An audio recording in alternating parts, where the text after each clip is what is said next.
10 subscriber இருந்தா போதும், நொடியில் வைரல் ஆகலாம். 1000 சப்ஸ்கிரைபருக்கு அப்புறம் தான் யூடியூப்ல நீங்க அடுத்த கட்டத்துக்கே போக முடியும்னு நிறைய பேர் சொல்லி கேள்விப்பட்டிருப்பீங்க. ஆனா நான் சொல்றேன், உங்களுக்கு 10 சப்ஸ்கிரைபர் இருந்தாலே போதும். யூடியூப்ல நீங்க வைரல் ஆகுறதுக்கு உங்களுக்கு பெரிய ஆடியன்ஸ் ரேஞ்ச் எல்லாம் தேவையில்லை. 10 சப்ஸ்கிரைபர் இருந்தா கூட அல்காரிதத்தை ட்ரிகர் பண்ண முடியும். உங்க வீடியோவோட வியூவர்ஸ் என்கேஜ்மெண்ட் நல்லா இருந்துச்சுன்னா உங்க யூடியூப் சேனல்ல எவ்வளவு சப்ஸ்கிரைபர் இருக்காங்க அப்படிங்கிறது தேவையில்லை. அது சின்ன சேனலா அப்படிங்கிறது தேவையில்லை. யூடியூப் வந்துட்டு உங்களோட வீடியோவை ப்ரொமோட் பண்ணும், தலையில வச்சு கொண்டாடும். அதாவது 10 சப்ஸ்கிரைபர் இருந்தா கூட உங்களோட வியூவர் சாட்டிஸ்பிகேஷன் சிக்னல் நல்லா இருந்துச்சுன்னா அது செகண்ட்ஸ்லயே மில்லியன் வியூஸ் போறது கூட யூடியூப்ல வாய்ப்பு இருக்கு. இதெல்லாம் எப்படின்னு தெரிஞ்சுக்கணும் அப்படின்னா வீடியோவை ஸ்கிப் பண்ணாம முழுசா பாருங்க. அண்ட் இதுவரையும் நீங்க ராஜவித்யாலயா சேனலை சப்ஸ்கிரைப் பண்ணாம இருந்தீங்கன்னா சப்ஸ்கிரைப் பண்ணிக்கோங்க. ராஜவித்யாலயா சேனல் யாருக்கான சேனல் அப்படின்னு பாத்தீங்கன்னா, நீங்க ஒரு பிசினஸ் ஓனரா இருக்கீங்க, உங்களோட பிசினஸை யூடியூப்ல க்ரோத் பண்ணணும்னு நினைக்கிறீங்க அப்படின்னா உங்களுக்கான ரைட் பிளேஸ் தான் இது. எங்களோட கோச்சிங் பத்தி உங்களுக்கு டீடைல்ஸ் தெரியும்னா rajavidyalaya.com வெப்சைட்டை வந்துட்டு நீங்க விசிட் பண்ணலாம். நாங்க வந்துட்டு நிறைய YouTubers, influencers and business owners வந்துட்டு கோச்சிங் பண்ணிட்டு இருக்கோம். உங்களோட சேனல் ஸ்டார்டிங் ஸ்டேஜ் 0ல இருந்து 1000 சப்ஸ்கிரைபர் கொண்டு வந்து 4000 வாட்ச் ஹவர்ஸ் கொண்டு வந்து ஜஸ்ட் 4 monthsல மானிடைஸ் மாஸ்டர் அப்படிங்கிற மெத்தடை யூஸ் பண்ணி மானிடைஸ் பண்ணி கொடுத்துட்டு இருக்கோம். ஸோ இதுல நீங்க வந்துட்டு ஷார்ட்ஸ் போட தேவையில்லை, லைவ் வர தேவையில்லை. ஜஸ்ட் 2 வீடியோஸ் வீக்லி அப்லோட் பண்ணியே உங்களோட சேனலை மானிடைஸ் பண்ண முடியும். இதே நீங்க ஒரு மானிடைஸ் ஆன சேனலா இருக்கீங்க அப்படின்னா உங்களுக்கு சேனல் மேனேஜ்மெண்ட்டுமே நாங்க பண்ணி கொடுத்துட்டு இருக்கோம். இப்போ எப்படி அப்படின்னு கேட்டீங்கன்னா, உங்களுக்கு எடிட்டிங் பண்றது, ஒரு தம்ப்நெயில் கிரியேட் பண்றது, டைட்டில் வைக்கிறது, அந்த உங்க வீடியோ வந்துட்டு கரெக்டான டைமுக்கு ஷெட்யூல் பண்ணி அப்லோட் பண்றது அப்படிங்கிற மாதிரி மேனேஜ்மெண்ட்டுமே நாங்க பண்ணிட்டு இருக்கோம். இது பத்தின மோர் டீடைல்ஸ் உங்களுக்கு வேணும் அப்படின்னு நினைச்சீங்கன்னா rajavidyalaya.com வெப்சைட் வந்துட்டு நீங்க விசிட் பண்ணுங்க. நாங்க இது மாதிரி எங்களோட கோச்சிங்ல சக்சஸ் பண்ண நிறைய சக்சஸ் ஸ்டோரிஸ் வந்து ஃபர்ஸ்ட் கமெண்ட்ல பின் பண்ணிருக்கோம். ஸோ அதையுமே மஸ்ட் விசிட் பண்ணி பாருங்க. இதுக்கு நான் 2 உதாரணம் சொல்றேன். அதுல முதல் உதாரணம் எங்களோட கிளைண்ட்டை பத்தி தான். சாய் டெக்ஸ். இவங்க சாரி பிசினஸ் பண்றாங்க. கோயம்புத்தூர்ல ஒரு இன்னர் டவுன்ல இருக்காங்க. அதாவது டவுனுக்கு உள்ள இருக்க ஒரு ஊர் அந்த மாதிரின்னு வச்சுக்கோங்களேன். அதுல இருக்காங்க. அவங்க எங்கிட்ட கோச்சிங் ஜாயின் பண்ணப்போ வெறும் 10 சப்ஸ்கிரைபர் வச்சிருக்கப்பவே அவங்களுக்கு சேல்ஸ் வந்துச்சு. இது எப்படி அப்படின்னா, ஃபர்ஸ்ட் மூவ் நாங்க பண்ணது no profit no loss strategy. அதாவது ஸ்டார்டிங்ல நமக்கு கஸ்டமரோட சாட்டிஸ்பிகேஷன் தான் முக்கியம். அதுல வந்துட்டு அவங்களுக்கு ப்ராஃபிட்டும் வேணாம், நஷ்டமும் வேணாம். நம்ம வந்துட்டு கஸ்டமரை ஃபர்ஸ்ட் சாட்டிஸ்ஃபை பண்ணி கிளைண்ட்டை வந்துட்டு நம்ம பிடிப்போம் அப்படின்னு யோசிச்சது. இப்போ அவங்க எங்களுக்கு தம்ப்நெயிலுக்கு பே பண்றாங்க, எடிட்டிங்க்கு பே பண்றாங்க அண்ட் கூகுள் பேல லிமிட் கிராஸ் ஆகுற அளவுக்கு அவங்க வந்துட்டு இப்போ ஏர்ன் பண்றாங்க. இது என்ன மெத்தட் அப்படின்னு பாத்தீங்கன்னா, right people, right time, right place அப்படிங்கிற ஒரு விதத்துல நீங்க வந்துட்டு உங்க பிசினஸை கொண்டு போனீங்கன்னா உங்களுக்கு ஹை இன்டென்ட் பையர் கிடைப்பாங்க. இப்போ நாங்க அப்படிதான் கொண்டு போனோம். சாரி மேல அதிக இன்ட்ரெஸ்ட் இருக்கிற பீப்புள்ஸ் கிட்ட அதை நாங்க சேர்க்கும் போது அங்க சப்ஸ்கிரைபர் எங்களுக்கு தேவைப்படல. நாங்க கொண்டு போன மக்களே வந்து வாங்க ஆரம்பிச்சாங்க. இது ஆதாரத்தோட நாங்க எங்களோட கிளைண்ட் சக்சஸ் ஸ்டோரி, அதாவது சாய் டெக்ஸோட சக்சஸ் ஸ்டோரியிலேயே அவங்க டைரக்டா ஷேர் பண்ணிருக்காங்க. அந்த வீடியோ பார்க்கணும்னா ஃபர்ஸ்ட் கமெண்ட்ல பின் பண்ணிருக்கேன், கட்டாயமா விசிட் பண்ணி பாருங்க.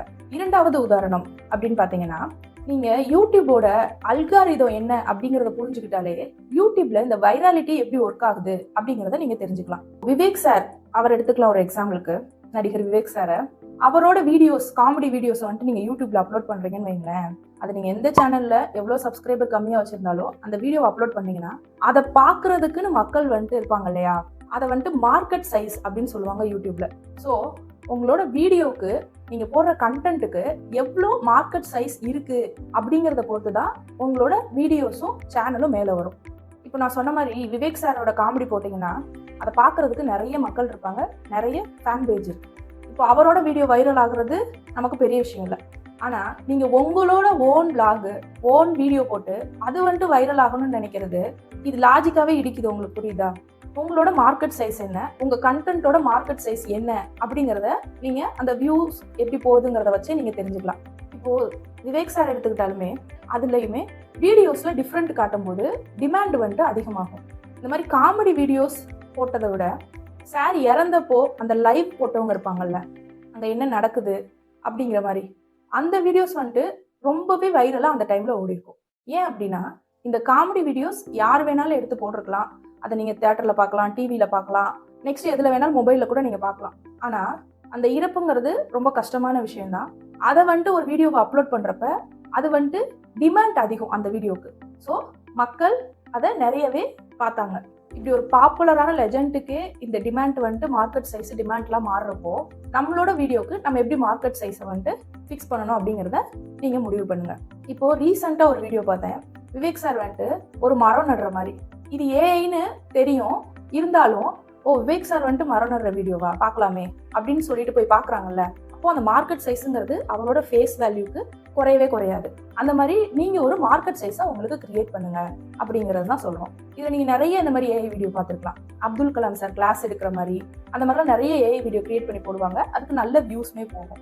ஸோ இது அவங்கள பொறுத்தளவுக்கு, யூடியூப் பொறுத்தளவுக்கு இது ஒரு மார்க்கெட் சைஸ். உங்கள் வீடியோ கண்டென்ட்ல இருக்கிற மார்க்கெட் சைஸ் பொறுத்து தான் உங்களோட வீடியோ வியூஸ் இன்க்ரீஸ் ஆகும். இப்போ இதுல இருந்து உங்களுக்கு என்ன புரியும் அப்படின்னு பார்த்தீங்கன்னா, யூடியூப் வீடியோஸை தான் புஷ் பண்ணுதே தவிர சேனலை இல்லை அப்படிங்கிறது தான். நீங்க யூடியூப்லயே ஒரு 1 மில்லியன் சப்ஸ்கிரைபர் வச்சிருக்க யூடியூப் சேனல் எடுத்து பார்த்தாலும் அவங்களுக்கு ஆவரேஜா அவங்க ஒரு வீடியோ போட்டாங்கன்னா 1 லாக் வியூஸ் தான் போகும். நீங்க இது எவ்வளவு பெரிய சேனல் எடுத்து வேணாலும் செக் பண்ணலாம். இப்போ நீங்க கமெண்ட் பண்ணுங்க, உங்க சேனல்ல எவ்வளவு சப்ஸ்கிரைபர் இருக்காங்க, உங்களுக்கு ஆவரேஜா ஒரு வீடியோ போட்டா எவ்வளவு வியூஸ் போகுது அப்படிங்கிறத. ஸோ நல்லா புரிஞ்சுக்கோங்க. ஒரு 2 lakhs சப்ஸ்கிரைபர் இருந்தா கூட ஒரு 50,000 வியூஸ் கூட அவங்க வீடியோஸ்க்கு வராது. இதுதான் உண்மை. இதை எப்படி இன்க்ரீஸ் பண்றது அப்படின்னு கேட்டீங்கன்னா, ஒரு கேம் சேஞ்சரான விஷயத்த நான் ஷேர் பண்றேன். அதுல ஃபர்ஸ்ட் பாயிண்ட் அப்படின்னு பாத்தீங்கன்னா, ஒரே டைப் ஆஃப் வீடியோஸ் உங்களோட சேனல்ல போடுறது. அதாவது ஸ்டார்டிங் ஸ்டேஜ்ல நீங்க ஒரு வீடியோ போடுறீங்க அப்படின்னா, இப்போ எக்ஸாம்பிளுக்கு நீங்க vlog தான் போடுறீங்க, இல்ல உங்க பிசினஸ் சம்பந்தமான வீடியோ தான் போடுறீங்கன்னா, அதை பார்த்து மக்கள் உள்ள வந்திருப்பாங்க. அதுல ஆர்வம் இருக்க போய் தான் அந்த மக்கள் உங்களோட வீடியோ பார்த்து உள்ள வராங்க. அதுக்கப்புறம் நீங்க அதே கண்டென்ட் போடும்போது அந்த மக்கள் விரும்பி பார்க்க தான் செய்வாங்க. ஸோ இது ஒரு விதம் உங்க சப்ஸ்கிரைபரை நார்மலா உங்க வீடியோ பார்க்க வைக்கிறதுக்கு. இதுல தப்பு என்ன பண்ணுவீங்க அப்படின்னா, நிறைய சேனல்ல பாத்தீங்கன்னா ஷார்ட்ஸுக்கு 1 மில்லியன் வியூ, அதாவது 10 lakhs வியூஸ் பக்கத்துல போகும். ஆனா அவங்களோட லாங் வீடியோ எடுத்து பாத்தீங்கன்னா ஒரு 10,000 வியூ கூட போயிருக்காது. அது ஏன் அப்படின்னு கேட்டீங்கன்னா, இந்த ஷார்ட்ஸ் மூலியமா நீங்க பலதரப்பட்ட சப்ஸ்கிரைபரை உள்ள கொண்டு வர்றது தான் காரணம். நீங்க ஒரே கண்டென்ட் போடும்போது அந்த சப்ஸ்கிரைபர் எப்படி லாங் லைஃப் இருப்பாங்க அப்படின்னு எப்படி சொல்றோமோ, அதே மாதிரிதான் நீங்க கண்டென்ட்டை மாத்தும் போது ஒரு விளாகுக்காக ஒரு 1000 சப்ஸ்கிரைபர் உள்ள கொண்டு வந்திருப்பீங்க, உங்க பிசினஸ் ஓரியன்டா ஒரு 1000 சப்ஸ்கிரைபர் கொண்டு வந்திருப்பீங்க, உங்க எக்ஸ்பீரியன்ஸ் எதையாவது ஷேர் பண்ணி ஒரு 1000 சப்ஸ்கிரைபர் கொண்டு வந்திருப்பீங்க. இப்போ இவங்க வேற சப்ஸ்கிரைபர், அவங்களோட இன்ட்ரெஸ்ட் எல்லாமே வேறையா இருக்கு. இப்போ நீங்க சம்மந்தமே இல்லாம இன்னொரு கண்டென்ட் போடுறப்போ அந்த 3000 பேருமே கட்டாயம் உங்க வீடியோவை பார்க்க மாட்டாங்க. இதனாலதான் எங்களோட வீடியோல ஷார்ட்ஸ் போடாதீங்க, ஷார்ட்ஸ் போட்டா உங்களுக்கு வியூஸ் போகாது அப்படின்னு சொல்லலாம் 2-3 வீடியோ போட்டிருக்கோம். ஸோ இதை பத்தி உங்களுக்கு தெளிவா தெரியணும்னா அந்த வீடியோவை கமெண்ட்ல கூட பின் பண்றேன், போய் விசிட் பண்ணி பாருங்க. அடுத்த பாயிண்ட் என்ன அப்படின்னு கேட்டீங்கன்னா, சர்ச் அண்ட் சஜஸ்ட் வீடியோ. அதாவது யூடியூப்ல நிறைய பார்த்துருப்பீங்க, நீங்க ஒரு வீடியோ பார்த்துட்டு இருப்பீங்க, அடுத்தது ஆட்டோமேட்டிக்கா ஒரு வீடியோ உங்களுக்கு சஜஷன் ஆகும். உங்களுக்கு கீழே இருக்க வீடியோவும் சரி, வீடியோ முடிஞ்சோடனே வர எண்ட் வீடியோவும் சரி. இது யூடியூப் இந்த நியூ யூடியூபர்ஸ் கிரியேட்டர்ஸ்க்கு கொடுக்குற ஒரு பெரிய விஷயம் அப்படின்னே சொல்லலாம். ஏன் அப்படின்னு கேட்டீங்கன்னா, நீங்க ஒரே ஒரு கண்டென்ட்டை பேஸ் பண்ணி, இப்போ எக்ஸாம்பிளுக்கு நீங்க அக்ரி பத்தி தான் கண்டென்ட் போடுறீங்க அப்படின்னு வச்சுக்கோங்களேன். அந்த அக்ரி சம்பந்தமா வேற ஏதாவது சப்ஸ்கிரைபர் வேற ஏதாவது யூடியூப்ல பார்த்துட்டு இருந்தா உங்களோட கண்டென்ட் அதுதான யூடியூப் அல்காரிதம் புரிஞ்சுக்குச்சுன்னா ஆட்டோமேட்டிக்கா உங்க கண்டென்ட்டை அந்த சப்ஸ்கிரைபருக்கு கொண்டு போய் காமிக்கும். அப்போ நீங்க அல்காரிதத்தை புரிஞ்சுக்கிட்டு ஒரே மாதிரி கண்டென்ட் போட்டு உங்க சேனல் எதை பத்தின சேனலுங்கிறத யூடியூப்க்கு நீங்க புரிய வச்சாதான் யூடியூப் உங்களை சஜஷனுக்கே கொண்டு போகும். இது ஒரு மெத்தட். அடுத்து ரொம்ப முக்கியமான விஷயம், வியூவர் சாட்டிஸ்பிகேஷன். இந்த வியூவர் சாட்டிஸ்பிகேஷன்ங்கிறது ஒரு லைவ் எக்ஸாம்பிளா சொல்லணும் அப்படின்னா, இப்போ ஒரு ஹோட்டல், ஒரு ரெஸ்டாரண்ட் இருக்குன்னு வைங்களேன். அந்த ரெஸ்டாரண்ட்டுக்கு பல லைட் போட்டு வெளியே நிறைய போர்டு வச்சு நீங்க மக்களை உள்ள கொண்டு வந்துடுறீங்க. ஆனா உள்ள அந்த சாப்பாடை சாப்பிட்டு பார்த்தா சாப்பாடு சுத்தமா நல்லா இல்ல, அந்த மக்கள் திருப்பி வருவாங்களா? கட்டாயம் வரமாட்டாங்க இல்லையா? இது மாதிரிதான் ஷார்ட்ஸ்ல ஏதோ நீங்க கண்டென்ட்டை போட்டு அந்த சப்ஸ்கிரைபரை உள்ள கொண்டு வந்துடுறீங்க. ஆனா உள்ள நீங்க போடுற கண்டென்ட் நல்லா இல்லாட்டி அந்த சப்ஸ்கிரைபர்னால உங்களுக்கு நோ யூஸ், அந்த சப்ஸ்கிரைபர் உங்க வீடியோ பார்க்க மாட்டாங்க. இதைதான் நாங்க இப்படி சொல்றோம். அப்ப நீங்க என்ன சொல்றீங்க, சப்ஸ்கிரைபருங்கிறது இம்பார்ட்டனே இல்லையா? அப்ப யூடியூப்ல எதுக்கு சப்ஸ்கிரைபர்னு கொடுக்குறாங்க அப்படின்னு கேட்டீங்கன்னா, யூசர் ப்ரொஃபைல் அதை நிர்ணயிக்கிறதுக்கு தான் சப்ஸ்கிரைபர் யூஸ் ஆகுறாங்க யூடியூப்ல. அதாவது உங்களோட சப்ஸ்கிரைபர், உங்களை சப்ஸ்கிரைப் பண்ணிருக்க சப்ஸ்கிரைபர் இருக்காங்கல்ல, அந்த ஆடியன்ஸ், அவங்களுக்கு எதுல இன்ட்ரெஸ்ட் அப்படிங்கறத ஒரு புக் மார்க் பண்ணி வைக்கிறதுக்கு தான் சப்ஸ்கிரைப் பட்டன் யூஸ் ஆகுதுன்னு வச்சுக்கோங்க.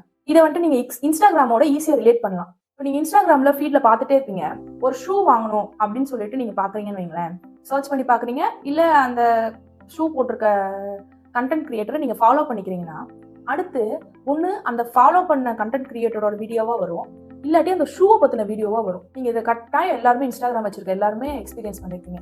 என்னடா இது நம்ம பார்த்த ப்ராடக்டா ஒரே வீடியோவா வருது அப்படின்னு சொல்லிட்டு. அப்போ நீங்க வந்துட்டு ஒருத்தரை ஃபாலோ பண்றீங்க, சப்ஸ்கிரைப் பண்றீங்கிறது எப்படி அவங்ககிட்ட போய் உட்காருது அப்படின்னு அல்காரிதத்துல இவங்களுக்கு இந்த கண்டென்ட்ல இன்ட்ரெஸ்ட் இருக்கு அப்படிங்கிற மாதிரி தான் உட்காருது. அந்த சப்ஸ்கிரைபர் மேட்ரிக்ஸ் வந்துட்டு முக்கியமா எதுக்காக உதவுது அப்படின்னு பாத்தீங்கன்னா, அந்த யூசர் ப்ரொஃபைலை வந்துட்டு புக் மார்க் பண்றதுக்கு, அதுக்கு தான் யூஸ் ஆகுது. இந்த மாதிரி யூடியூப்ல நிறைய அனலைஸ் பண்ணி தான் எங்களோட ராஜவித்யாலயா சேனல்ல வந்துட்டு கோச்சிங் பண்ணிட்டு இருக்கோம். அதுல சக்சஸ்ஃபுல் கிளைண்டோட சக்சஸ் ஸ்டோரிஸ் எல்லாமே ஃபர்ஸ்ட் கமெண்ட்ல இருக்கு. கட்டாயமா விசிட் பண்ணி பாருங்க.